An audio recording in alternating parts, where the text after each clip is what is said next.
What's up, guys? Welcome to today's video. Hope you guys are having a great day so far. So if you guys are watching this video, you guys have interest in potentially working with us or assigning us deals. So what I mean by assigning us deals, if you guys are wholesalers, then you guys are always more than welcome to send us your direct to seller leads.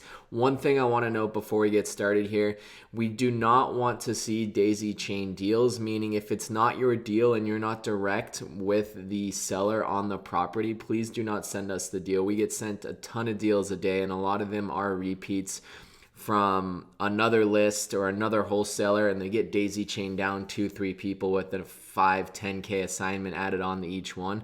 We try to avoid that, so when we do get sent deals, we know that they're pretty good and we can actually look at them. So if you guys are wholesaling deals, please just make sure you or your partner or company, whoever you work with, are direct with the seller on that, and you guys are the ones that actually hold the contract. We would much so appreciate it.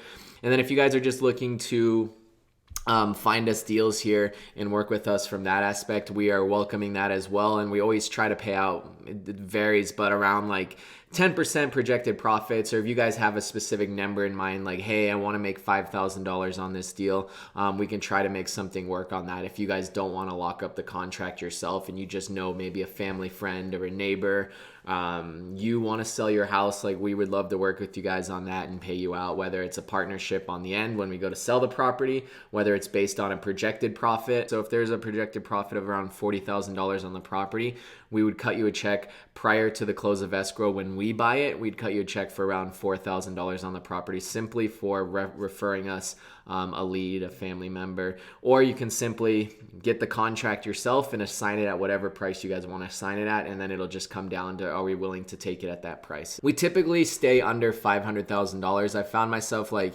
yeah, we may take a $750,000 or $1 million property, but for the majority of the time, our sweet spot is entry-level properties, whether they're townhomes or condos or single-family residences, under $500,000, just because they move a lot faster. We're a lot more comfortable with that. So most of the time you won't find us buying over 500,000. Our sweet spot is in that like 300 range, 350. I think our average buy this year is around $350,000, if that gives you a good idea. Now the property types, single family homes, which are just your standard site built homes, not attached, not in a condo community. They're just on their own, which a lot of the homes out here in Arizona are. We also like townhomes and condos. So these get mixed up quite a bit. Townhomes are different than condos. It's based on the zoning and if you actually own the land underneath. So we like both of these, but condos come with a little bit more restrictions in terms of what type of lending you can get when you go to sell the property. So we avoid non-warrantable condo communities. I know that's just a lot going on, so we don't ask you to like try to do all that research on your own, because it does take a little bit of research to figure all that out. But if you guys are maybe a wholesaler and you know this market pretty well, like, we will majority of the time not buy non-warrantable condo communities, because on the lending side, when we go to sell it, it's a lot harder. Townhomes all day long. If it's zoned townhome, and it has to be zoned townhome, we'll buy that all day long just because lending's a lot easier. Now, it could say townhome, but it could be zoned to condo. I know, once again, that's a lot of research. So if you guys just come across something that looks like a townhome, feel free to send it to us. We don't want to turn anything down because you guys aren't sure what it is or not.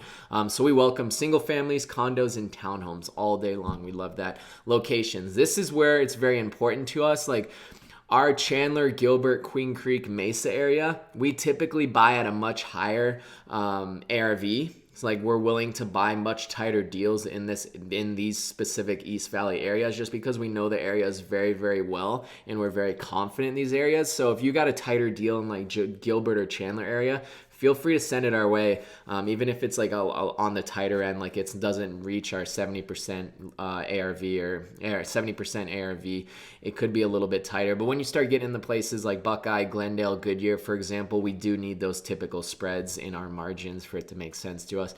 But this is a list. You guys can look through it right now.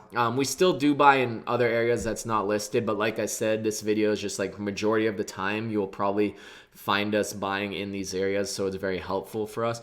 1970s or newer. It's just a lot going on with the older homes. We flipped plenty of 1970s or older before, but we just prefer this age range right here. 1980s are a sweet spot for us, because that's what we're typically seeing right now, is a lot of people kind of starting to sell those properties unrenovated. So we like anything newer than 1970. What we do not buy, this is another very important section. Please don't send us properties that have solar leases on them. The only exception for that is if the seller is willing to pay off the solar lease at the close of escrow. We just never had good experience with solar leases going to sell the property when we go and finish renovating it. Properties on septic tank or well. Now, this comes with like just kind of the like unorthodox properties that we typically like to buy in like nice, easy to comp subdivisions. So we try to avoid like those properties that are a little bit on the outskirts, and a lot of those have septic and well. Mobile and manufactured homes, nothing against them. People make a ton of money on these. We just aren't comfortable right now buying mobile home and manufactured homes. If that changes, we'll be sure to let you guys know. We just don't buy land or lots right now either. 55 and over communities, which we see a lot in Mesa, Sun City, Sun Lakes. Like, we don't buy 55 and over. So if you do see it's 55 and over, just please don't send it to us. Non-permitted additions or anything funky with the layout, structural issues, we don't mess with any of those. So if there's anything that's like, I don't know, just completely blown out property that there's a lot of things that you have to go through the city for permits and everything, it's just not worth it to us. Historic homes, it just kind of goes hand in hand with the age of the home. We just don't buy historic homes. Daisy chain deals, this was what I kind of opened with this video with, is we don't want you to find a deal off of a wholesale list and then send it to us. Most of the time we've already seen it anyways, and it's a lot more complicated. So please only send us through deals that you are direct on, or if you're a bird dog and you just know someone that's selling, like, feel free to send it over that way. Busy streets, this is kind of subjective, so you guys can probably send it over. I don't even know why I added this in, but most of the time if it is on a busy street and you guys send it, we'll probably turn it down. But don't let that don't let that make you shy away from sending us deals.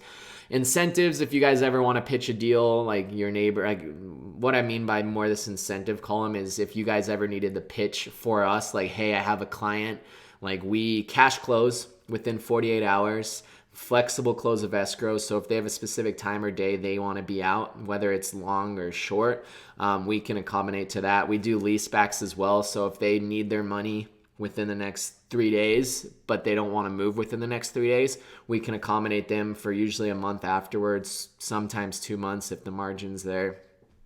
So if they need to sell their property to get that cash to go buy another property, but they don't want to move into that another, they can't move into that another property for another month or two, we can offer a lease back. So where they sell their house, we lease it back to them. And then notes here, we try to buy around 70% ARV. If you guys are curious on that, like I said, it varies per deal. If some of them don't need a lot of work, then obviously we don't expect to have a 70% ARV on the property. If it's just like a couple grand, new carpet, whatever it is, we can afford a little bit higher ARV percentage. Now HOAs, this is actually kind of important here for us. We try to avoid, and we usually do avoid, we've never really bought anything above $125 a month max HOA. On single family homes, it's different. 250 max on townhomes and 250 max on HOA condos. So if you guys come across a deal and it's like $500 a month HOA, could be a great deal, but most of the time we're still not going to end up buying it, guys. We've noticed it makes it a lot harder on the sell end of things. But yeah, that's it, guys. Wanted to make this video very quick. And if you guys have any questions anytime, message me on Instagram. DM me on Instagram, Nick Palladino Realty, and I love to help you guys out. And hopefully we can work with you guys in 2024 here, whether it be you guys assigning us a deal as a wholesaler or us partnering up on a deal if you send us a lead or whatnot. We did quite a bit of... We had that fire damage home earlier this year. There's a lot of things that we worked with you guys on, and we paid you guys out quite well on that. So I'll see you guys soon. Thanks for watching.